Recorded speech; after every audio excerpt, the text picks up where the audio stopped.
ભાવનગરમાં ગઢેચી વડલા રોડ ઉપર સામાજિક સંસ્થા દ્વારા સહાયના ફોર્મ બાબતે સામાજિક અગ્રણીઓએ કલેક્ટર કચેરી ખાતે રજૂઆત કરી।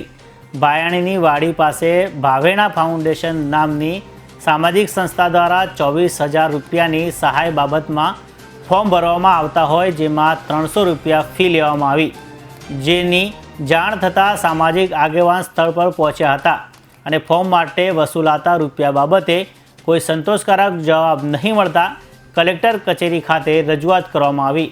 આ બાબતને લઈને તટસ્થ તપાસ થવી જોઈએ તેવી તેમના દ્વારા માંગ કરાઈ છે। મેં કલેક્ટરને આવેદનપત્રક દેવા આવ્યા હતા। આજે ભાવેણા ફાઉન્ડેશન કરી રોજે એક વ્યક્તિના 300 રૂપિયા ઉઘરાવે એવા ડેઇલી જેને કહેવાય ને 500 કે 700 માણસોના પૈસા ઉઘરાવે છે। ખરેખર એવું કહે છે કે ભાઈ 24,000ની સહાય 1 વર્ષ પછી મળશે, તો ખરેખર 1 વર્ષ પછી મળે કે ન મળે ત્યારે ફરિયાદ એના વિરુદ્ધ દાખલ થશે અને એમાં તપાસ થશે।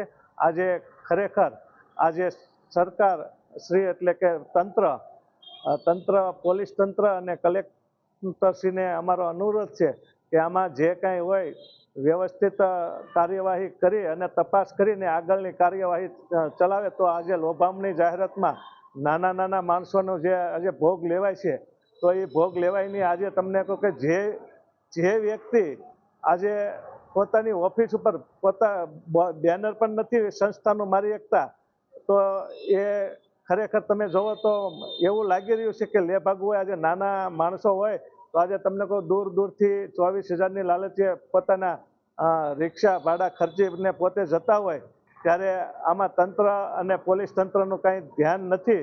તો હું જ્યારે ગુનો બનશે કે મોટું ફ્રોડ થશે કે જ્યારે આ જે ડોક્યુમેન્ટ્સ ઉપયોગ થાય છે, ઘણી જગ્યાએ આવે છે, હમણાં 1-2 મારી સામે આવી છે કે 300 ઉઘરાવીને મશીન મળશે એ રીતે કરીને ફ્રોડ થયેલું હતું, એ પેપરમાં આવેલું હતું।